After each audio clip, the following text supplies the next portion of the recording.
Gentlemen, just very simple. What are Tennessee's advantages? What do you? And you can go this either way. You can take it. What advantages that you need to maximize against Alabama? What disadvantages do you need to minimize against Alabama? Where are you starting? I would start off with there was a point in the game yesterday, right before the half. We're trying to go get some points. We had 3 guys wide open on 3 straight plays. And we missed the first 2, but then we end up popping, I want to say, high across the middle for us to get in field goal range. I don't think that's changing. So for me, I would say that's an advantage in our offense. We're going to always have guys open just because it's hard to line up that fast and communicate with that guy what coverage you're in. If we switched it and everybody be on the same page, I don't see that changing. And to back up that, I don't think Alabama's secondary is where it's been over the last several years. They're down in that position. For them, yeah. They're down. I mean, they're still good, but they are down comparatively, and I think that showed up in the Texas game.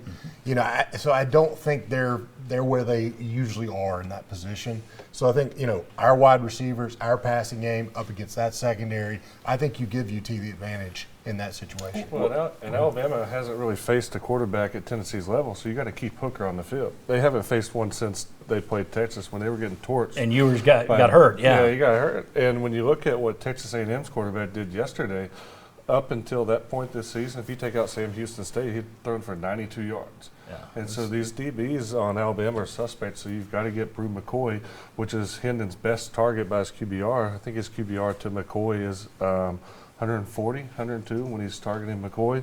So keep them in the game, get them matched up on Alabama's corner, Arnold. It's just going to be cake all day. I would agree, and I would add to it that a big part, I think the perimeter is one of Tennessee's strengths. I agree with everyone, but it's also an extension of the run game with their now throws, their quick screens, their perimeter throws that to win the rushing yardage that we mentioned earlier as one of those keys to winning games, that's an extension of it, even though you throw the ball, creating either one-on-one situations out there on the edge or making Alabama tackle in the open space and getting the ball out of Hendon Hooker's hands quickly. I think those all benefit Tennessee. Disadvantages that you're trying to minimize this week. What are you worried about? Hooker struggles in the middle of the field. If you look at his numbers over the year, his numbers outside the numbers, throwing the ball over the top, are incredible. Deep middle of the field is where he struggles. So I would expect Alabama to run some single high or something like that to force him, or not single high, but double high, to force him to funnel it in. Trying to funnel it in, but then again, you got playmakers on the outside. Yeah. So. Yeah, I totally agree with that. But I think the biggest weakness is obviously our secondary versus their athletes, right? And you've got some running backs, too, that can get out in the passing game for Alabama. And then also, if they miss on that first level, you haven't necessarily been great at tackling in that secondary either.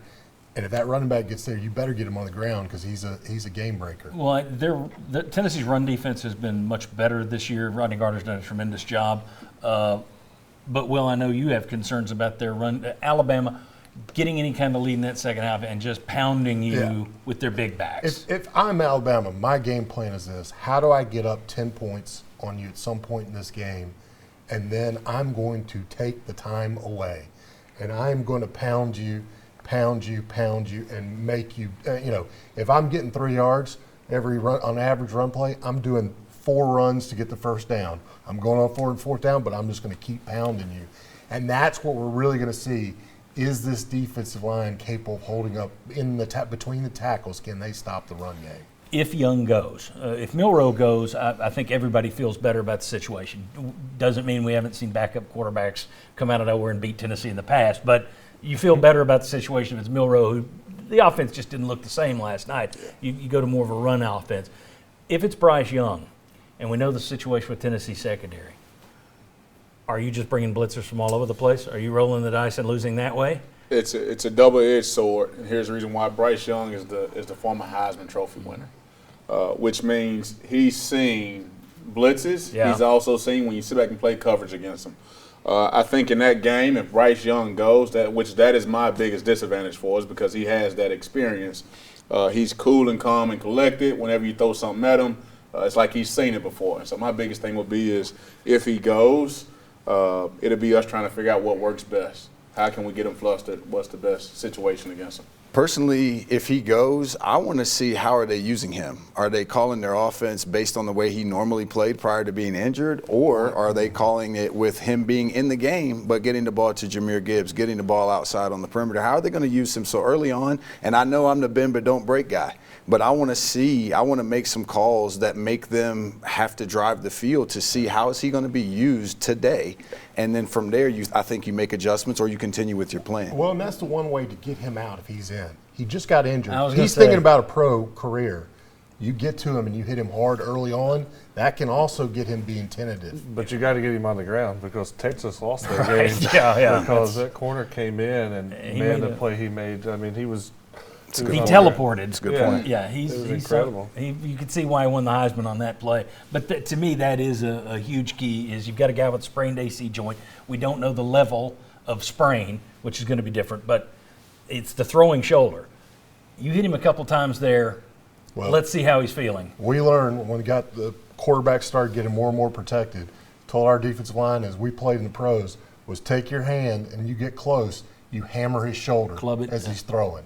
And that'll get him down and get him thinking twice about it. I love your tales That's of a dirty safe- play. Hey, It real plays into quick, the run JP. game, though. You got to stop the run to get him back You there and with Mike the ball. Stoll, the two dirtiest guys ever.